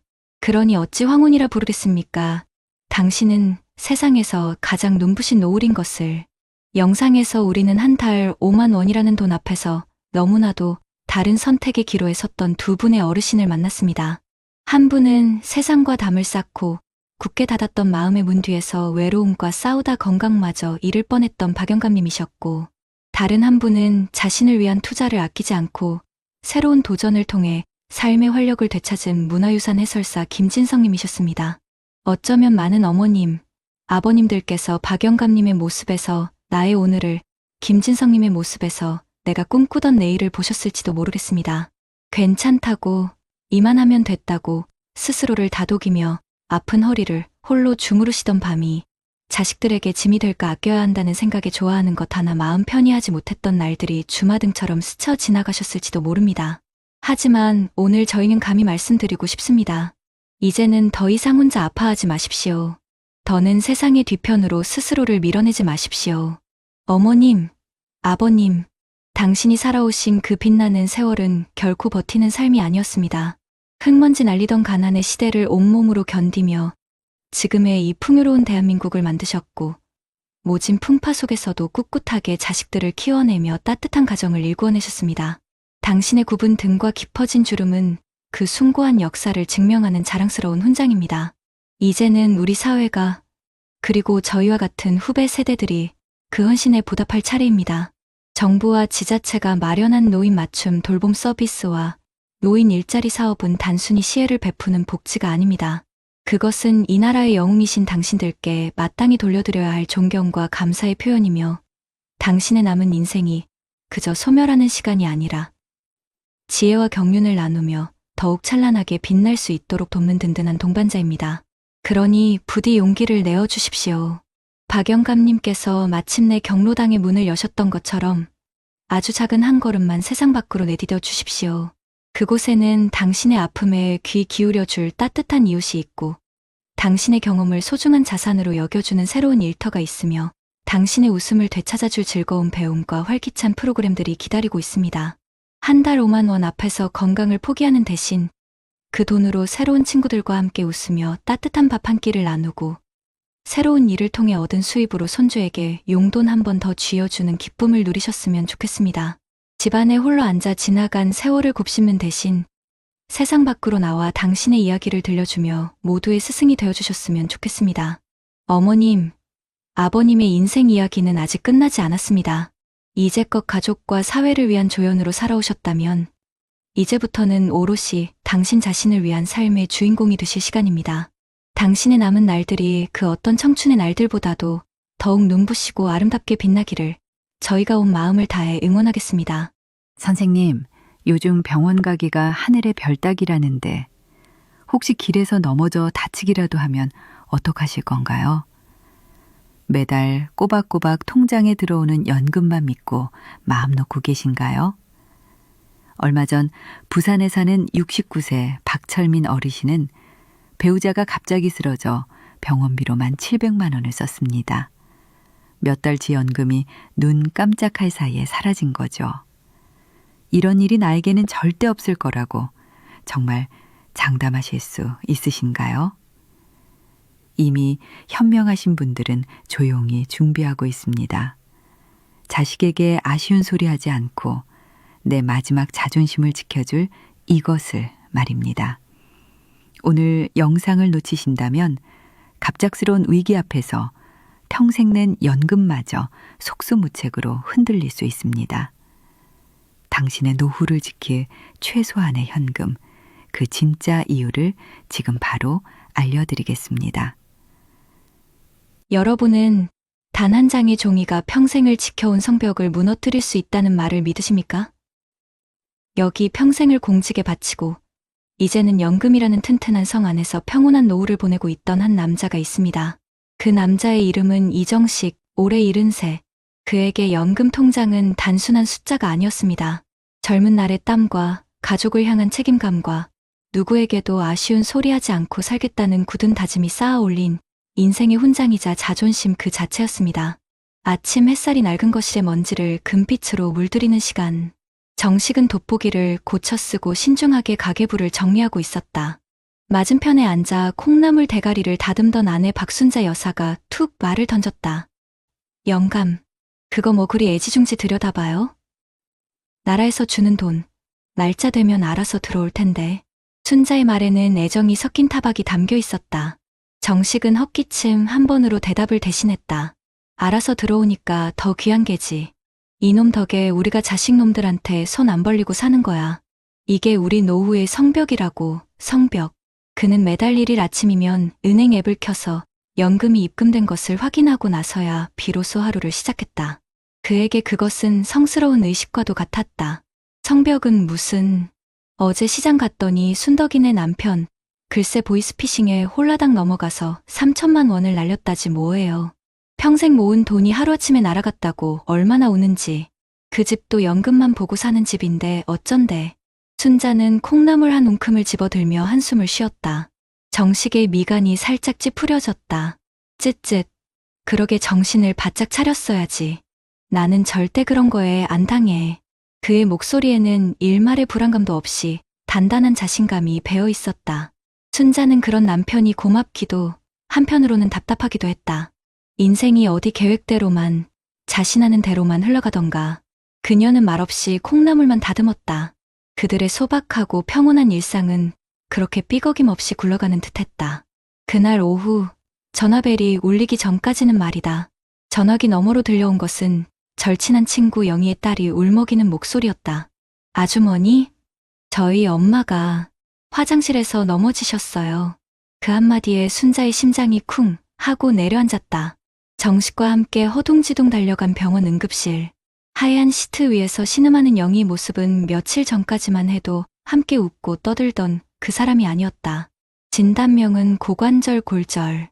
의사는 무덤덤하게 수술과 긴 재활이 필요하다고 말했다. 문제는 그 다음이었다. 수술비와 비급여 항목을 합쳐 본인 부담금만 400만 원이 훌쩍 넘었고 퇴원 후에는 요양병원에 가야 하는데 간병비까지 합치면 한 달에 최소 150만 원은 잡아야 한다는 것이었다. 영희의 자식들은 병원 복도에서 고성을 지르며 싸우고 있었다. 내가 더 내라. 형편 뻔히 알면서 무슨 소리냐. 그 모습을 지켜보는 순자의 등 뒤로 식은땀이 흘렀다. 영희가 평생 의지했던 것도 매달 나오는 빤한 연금이 전부였다. 그 연금으로는 자신의 몸 하나 건사하기조차 버거웠다. 정식은 아무 말 없이 순자의 어깨를 감쌌지만 그의 얼굴에도 낯선 그늘이 드리워져 있었다. 그날 밤 집으로 돌아온 부부는 한참 동안 말이 없었다. 정식이 아끼는 분재에 물을 주며 어렵게 입을 뗐다.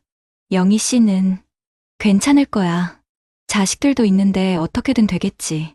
그의 목소리는 애써 태연했지만 끝이 미세하게 떨리고 있었다. 순자는 그런 남편의 뒷모습을 보며 차마 입 밖에 내지 못한 말을 삼켰다. 여보, 만약 저 일이 우리에게 닥치면 우리는 어떡하죠? 그 질문은 무거운 돌덩이가 되어 순자의 가슴을 짓눌렀다. 평생 튼튼하다고 믿었던 연금이라는 성벽에 보이지 않는 균열이 가기 시작한 순간이었다. 그 균열은 예상치 못한 곳에서부터 파고들기 시작했다. 주말 저녁 아들 민수가 처연한 얼굴로 부부를 찾아왔다. 밥은 먹었냐는 순자의 물음에 억지로 입꼬리를 올리던 아들은 결국 무너져 내렸다. 몇 년간 공들여온 작은 가게가 무리한 확장과 경기 불황으로 회생 불가능한 지경에 이르렀다는 것이었다. 당장 이번 달에 막지 못하면 부도였다. 민수는 평생 부모에게 손 벌리지 않으려 발버둥 쳤던 착한 아들이었다. 그런 아들이 무릎을 꿇고 눈물을 흘리며 말했다. 아버지, 어머니, 죄송해요. 정말 죄송합니다. 정식은 아무 말도 할 수 없었다. 머릿속이 하얗게 비어버린 것 같았다. 평생 아들의 든든한 버팀목이라 자부했는데 정작 아들이 가장 위태로운 순간에 자신이 해줄 수 있는 것이 아무것도 없었다. 그의 자랑이던 연금은 당장의 생활비일 뿐 아들의 인생이 걸린 거대한 빚 앞에서는 모래알처럼 무력했다. 순자는 이미 아들을 끌어안고 함께 울고 있었다. 그 순간 정식의 머릿속을 스친 것은 친구 영희 일도 시장 순덕이네 이야기도 아니었다. 오직 피눈물을 흘리는 아들의 얼굴과 텅 빈 자신의 주머니뿐이었다. 평생을 바쳐 쌓아 올렸다고 믿었던 성벽이 실은 허술한 울타리에 불과했음을 깨닫는 순간이었다. 그날 밤 정식은 잠들지 못했다.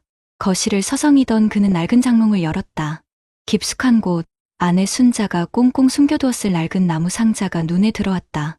그 안에는 순자가 시집 올 때 가져온 비단과 함께 꼬깃꼬깃한 5만 원권 몇 장과 낡은 통장 하나가 들어있었다. 정식은 단 한 번도 들여다본 적 없는 아내의 비상금이었다. 통장을 펼쳐본 그의 눈시울이 뜨거워졌다. 10년도 더 된 날짜부터 매달 5만 원, 10만 원씩 시장에서 콩나물값 깎고 자기 옷 한 벌 사입지 않으며 아내가 모아온 돈이었다. 마지막 장의 치킨 잔액은 2천만 원. 아들의 빚에 비하면 턱없이 부족한 돈이었지만 그 숫자 하나하나가 순자의 희생과 사랑으로 느껴져 정식은 차마 고개를 들 수 없었다. 언제부터? 뒤에 서 있던 순자가 나지막이 물었다. 정식은 돌아보지 못한 채 대답했다. 당신은 다 알고 있었구먼. 이 성벽이 언젠가 무너질 거라는 걸. 순자는 남편의 굽은 등으로 다가가 조용히 그의 등을 쓸어주었다. 성벽이 아니에요, 여보. 그냥 비바람 막아주는 지붕 같은 거지. 지붕은 낡으면 고쳐 써야 하고 태풍이 불면 날아갈 수도 있는 거예요. 그래서 지붕 밑에 작은 솥단지라도 숨겨둬야 하는 거고요. 자존심이 밥 먹여주는 거 아니잖아요. 우리 새끼가 길바닥에 남게 생겼는데 그놈의 자존심이 다 뭐예요. 아내의 꾸짖음 섞인 위로에 정식은 끝내 참았던 눈물을 터뜨렸다. 73 평생 단 한 번도 남 앞에서 약한 모습을 보이지 않았던 남자였다. 그는 통장을 쥔 채 어린아이처럼 흐느꼈다. 그가 지키려 했던 것은 무엇이었을까? 아들에게 짐이 되지 않겠다는 아버지로서의 자존심. 연금만으로도 충분하다는 어리석은 자신감. 아니, 그것은 모두 고집에 불과했다. 진짜 지켜야 했던 것은 어떤 위기가 닥쳐도 흔들리지 않을 가족의 울타리였고 아들의 눈물을 닦아줄 수 있는 최소한의 준비였다. 그는 울음을 그치고 아내를 마주보았다. 쭈글쭈글한 아내의 얼굴에 자신이 미처 보지 못했던 현명함과 강인함이 새겨져 있었다. 정식은 떨리는 목소리로 하지만 그 어느 때보다 단호하게 말했다. 순자야, 내가 지키려던 게 자존심이 아니라 그냥 고집이었나 보다. 그 한마디는 그의 인생을 지배해온 낡은 신념이 무너지는 소리였고 동시에 새로운 희망이 싹트는 소리였다. 다음 날 부부는 아들을 불렀다. 순자가 모아온 2천만 원과 정식이 유일하게 가지고 있던 작은 적금을 깨서 마련한 돈을 합쳐 아들의 손에 쥐어주었다. 여전히 부족한 돈이었지만 민수는 돈의 액수가 아니라 그 안에 담긴 부모의 마음을 알고 하염없이 눈물을 흘렸다. 부부는 아들에게 약속했다. 다시 시작하자고. 우리도 지금부터 다시 시작할 거라고. 그날 이후 정식의 아침 의식은 바뀌었다. 그는 더 이상 연금 통장 잔액을 확인하지 않았다. 대신 순자와 함께 새로 만든 비상금 통장에 1,000원이라도 입금하는 것으로 하루를 시작했다. 그것은 액수의 문제가 아니었다. 예측할 수 없는 인생의 파도 앞에서 사랑하는 사람들을 지키기 위한 최소한의 뗏목을 함께 만들어가는 과정이었다. 오늘도 정식과 순자는 나란히 손을 잡고 동네를 산책한다. 여전히 그들의 노후는 연금에 기댄 채 아슬아슬하게 이어지고 있지만 이제 그들의 얼굴에는 이전과 다른 평온함이 있다. 그들은 알게 되었다. 진짜 노후의 안전은 통장에 찍힌 숫자가 아니라 어떤 위기에도 함께 맞설 수 있는 지혜와 서로의 눈물을 닦아줄 작은 준비에서 시작된다는 것을. 여러분의 통장에는 사랑하는 사람의 눈물을 닦아줄 최소한의 준비가 되어 있으신가요? 인생의 가장 혹독한 겨울은 언제나 예고 없이 찾아오는 법입니다. 여러분 어떠시나요? 위의 사례는 정말 비참하고 서글픈 인생 아닌가요? 하지만 지금부터 소개해드리는 사례는 정반대의 선택으로 행복한 노후를 보내고 있는 분을 소개해드리겠습니다. 인생이라는 긴 항해의 끝에서 어떤 배는 거친 풍랑에 속절없이 부서지기도 하지만 어떤 배는 단단한 닷 덕분에 가장 사나운 폭풍우 속에서도 항구를 지켜냅니다. 여기 젊은 시절부터 자신의 노후라는 배에 보이지 않는 튼튼한 닻을 준비해 온 한 남자가 있습니다. 그의 이름은 김민준, 올해 72. 30년간 대기업 전자회사에서 해외 영업부를 누비며 청춘을 바친 그는 퇴직하던 날 1억 5천만 원의 퇴직금을 품에 안았습니다. 동료들은 그 돈으로 번듯한 상가라도 사서 월세를 받으라거나 유망하다는 주식에 투자하라고 조언했지만 그는 웃으며 고개를 저었습니다. 그에게 퇴직금은 노후를 즐기기 위한 연료가 아니라 언제 닥칠지 모를 인생의 겨울을 나기 위한 비상장작과도 같은 것이었습니다. 이른 아침 민주는 아내 최은희 여사와 함께 베란다 텃밭에 물을 주는 것으로 하루를 시작했다. 방울토마토 넝쿨을 매만지던 아내가 문득 얼마 전 동창회에서 들은 이야기를 꺼냈다. 여보, 영숙이네 남편 퇴직금 받아서 차렸던 치킨집이 결국 문 닫았나 봐요. 남은 빚 때문에 아들 전세금까지 빼줬다는데 얼굴이 반쪽이 됐더라니까요. 은희의 목소리에는 안타까움이 묻어났다. 민주는 물뿌리개를 내려놓고 아내의 어깨를 다독였다. 애초에 그 퇴직금은 없는 돈이라고 생각했어야지. 우리가 매달 받는 연금으로 충분히 먹고 사니 감사한 일이야. 그 장작은 정말 추운 날이 오기 전까지는 절대 아궁이에 넣으면 안 되는 거라고 내가 말했잖소. 그의 말에는 흔들림 없는 확신이 있었다. 부부는 퇴직금을 수령한 바로 다음 날 부부 공동 명의의 정기예금 통장 3개의 돈을 나눠 넣고 봉인하듯 장롱 깊숙한 곳에 넣어두었다. 그들에게 그 통장은 단순한 돈이 아니었다.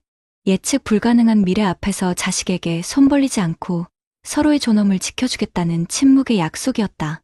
장작은 무슨... 당신은 가끔 보면 너무 돌다리도 두들겨보는 게 흠이라니까. 그래도 지혜 결혼할 때 보니 장인어른이 떡하니 집 사는데 1억을 보태주니 사위들 친구 어깨가 으쓱해지더라던데. 우린 우리 딸한테 그런 것도 못해주나 싶어 마음이 좀 그렇습니다. 은희는 상추잎을 따며 괜한 투정을 부렸다.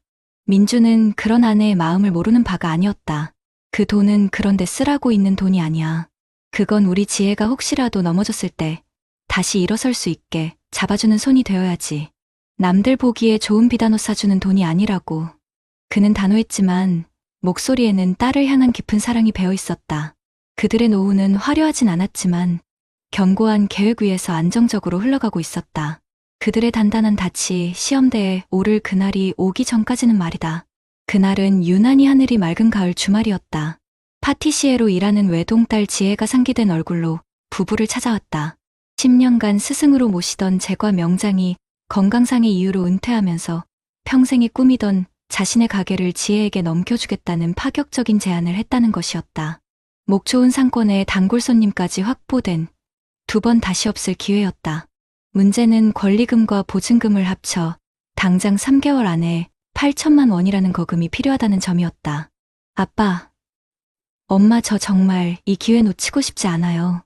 은행 대출을 알아봤는데 제 신용으로는 3천만 원이 한계래요. 제가 모아둔 돈까지 합쳐도 턱없이 부족해서 지혜는 차마 말을 잇지 못하고 입술만 깨물었다. 부모에게 짐이 되기 싫어 늘 씩씩했던 딸이었다. 그런 딸의 떨리는 눈동자를 보는 순간 민준과 은희는 말없이 서로를 마주보았다. 민준은 아들의 실패 앞에서 무너져 내렸던 친구의 얼굴, 빚 때문에 전세금을 빼줘야 했던 동창의 처진 어깨를 떠올렸다.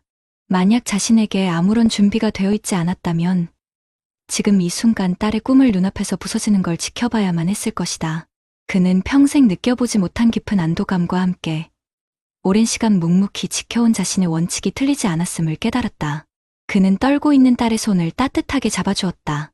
지혜야, 아빠 똑바로 보렴. 돈 걱정은 아빠 엄마가 할 테니 너는 내 꿈을 어떻게 펼칠지만 생각해. 우리는 내가 넘어지지 않게 뒤에서 받쳐주려고 돈을 모은 거야. 이런 날 쓰려고. 그날 저녁 민주는 낡은 장롱을 열었다. 아내와 함께 봉인해두었던 3개의 통장 중 하나를 꺼내 들었다. 통장을 감싸고 있던 낡은 고무줄을 풀어내는 그의 손길은 경건하기까지 했다. 옆에서 지켜보던 은희의 눈시울이 붉어졌다. 그 돈에는 지난 10년간 해외여행 한 번 제대로 가지 않고 비싼 옷 한 벌 사 입지 않으며 아껴온 부부의 시간이 고스란히 담겨 있었다. 통장을 딸에게 건네는 민준의 얼굴은 더없이 평온했다. 비밀번호는 내 생일이다. 그 한마디에 지혜는 결국 참았던 눈물을 터뜨리며 부모님을 끌어안았다. 그것은 빚의 무게에 짓눌린 서러운 눈물이 아니었다. 부모님의 깊은 사랑과 지혜로운 준비에 대한 감사와 감격의 눈물이었다. 평생을 계획하고 인내하며 쌓아올린 튼튼한 닻이 마침내 가장 사랑하는 딸의 미래를 위한 든든한 항구가 되어준 순간이었다. 몇 달 후 지혜의 빵집이라는 간판이 내걸린 가게에 부부가 나란히 들어섰다. 각 구운 빵 냄새가 가득한 가게 안에서 하얀 요리사 모자를 쓴 딸이 세상에서 가장 행복한 미소로 부모님을 맞았다. 손님들로 붐비는 가게를 흐뭇하게 바라보던 민준이 아내에게 나지막이 속삭였다. 여보, 우리가 평생 모은 돈 중에 오늘 저 빵 한 조각만큼 값진 게 있었을까? 은희는 말없이 남편의 손을 꾹 잡았다. 그들의 얼굴에는 자식의 성공을 지켜보는 부모의 더 없는 기쁨과 자신들의 노후가 결코 흔들리지 않을 것이라는 단단한 믿음이 함께 어려 있었다. 그들은 알게 되었다. 노후 준비의 진짜 의미는 단순히 나의 하루하루를 버티는 것이 아니라 내 자식의 가장 중요한 순간에 기꺼이 버팀목이 되어줄 수 있는 힘을 갖추는 것이라는 사실을 말이다. 여러분의 장롱 속에는 사랑하는 자녀의 꿈을 현실로 만들어줄 단단한 닻이 준비되어 있으신가요? 인생의 가장 빛나는 기회는 준비된 자에게만 미소를 보이는 법입니다. 앞선 사례들을 잘 보셨나요? 이런 문제들과 관련해서 전문가들과 통계 자료를 소개해드리겠습니다. 이정식 어르신과 김민준 어르신의 이야기가 결코 특별한 몇몇 사람의 이야기가 아닌 바로 오늘을 살아가는 우리 모두의 현실이라는 것을 통계가 보여주고 있습니다. 금융감독원에서 발표한 자료에 따르면 은퇴 가구의 60% 이상이 노후 준비 자금이 턱없이 부족하다고 느끼고 있으며 그 가장 큰 이유로 예상치 못한 의료비 지출과 자녀 지원을 꼽았습니다. 바로 이정식 어르신이 겪었던 두 가지 위기가 대부분의 은퇴 가정이 공통으로 안고 있는 가장 큰 불안 요소라는 뜻입니다.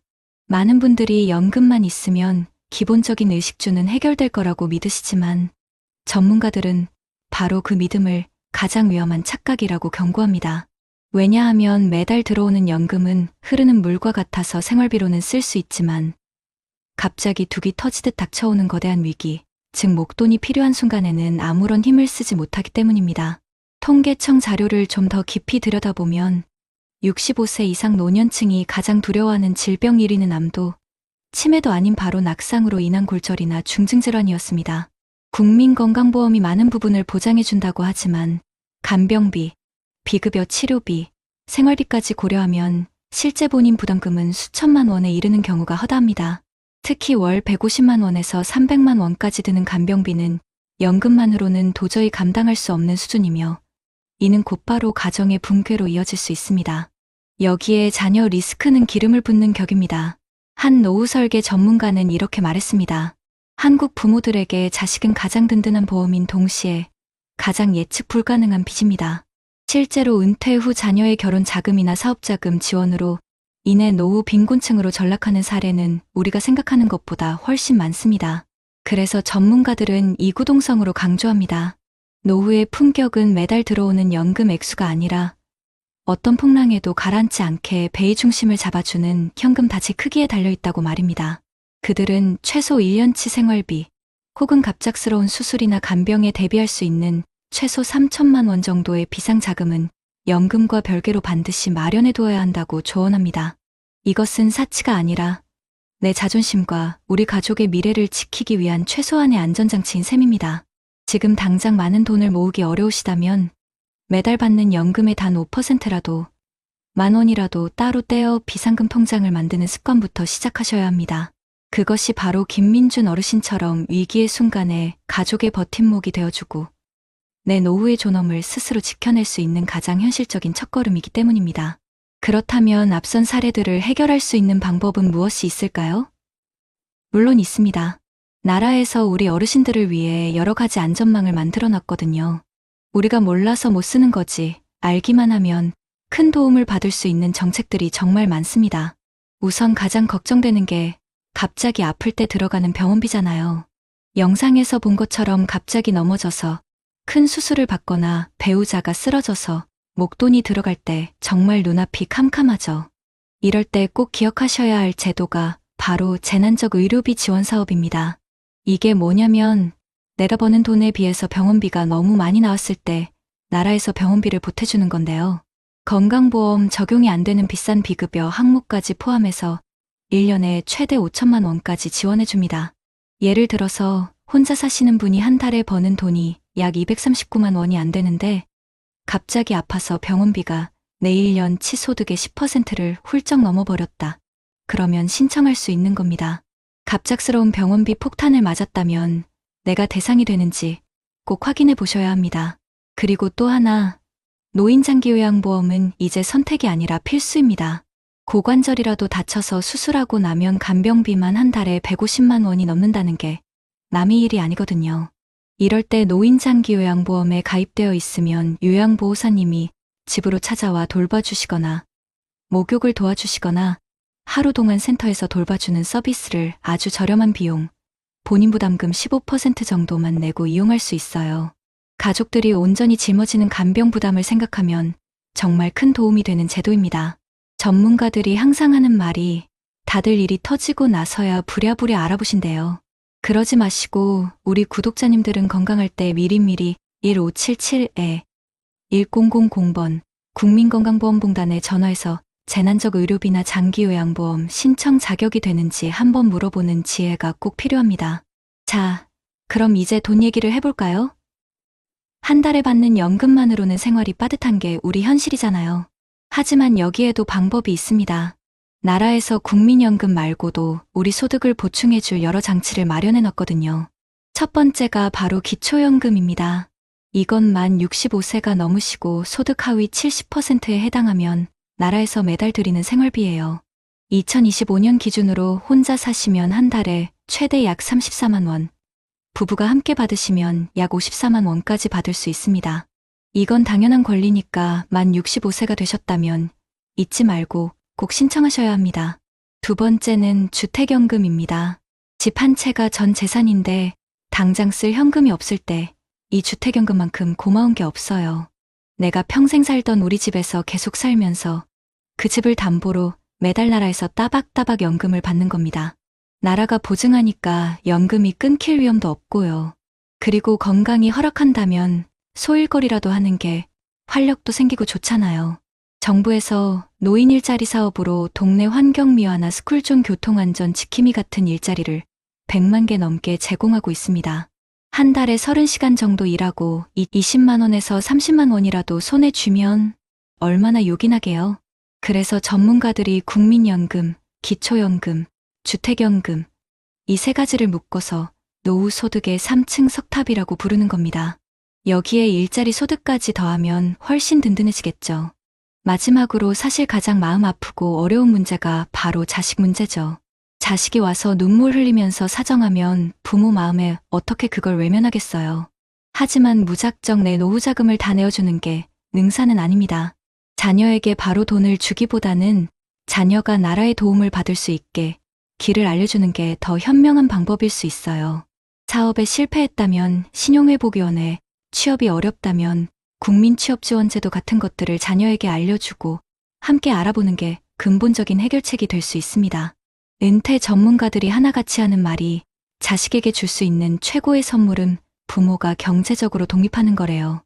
이게 도와주지 말라는 뜻이 절대 아니에요. 우리 노후가 무너질 정도로 무리하게 도와주지는 말라는 거죠. 언제까지 얼마를 어떤 용도로 도와줄지 딱 선을 정해놔야 자식이 정말 힘들 때 최소한의 버팀목이라도 되어줄 수 있는 겁니다. 결론적으로 연금이라는 성벽 하나만 믿고 있기에는 우리 인생에 변수가 너무나도 많습니다. 오늘 제가 말씀드린 이런 정부의 지원 정책들을 그저 어려운 제도가 아니라 내가 누려야 할 당연한 권리라고 생각하고 적극적으로 알아보셔야 해요.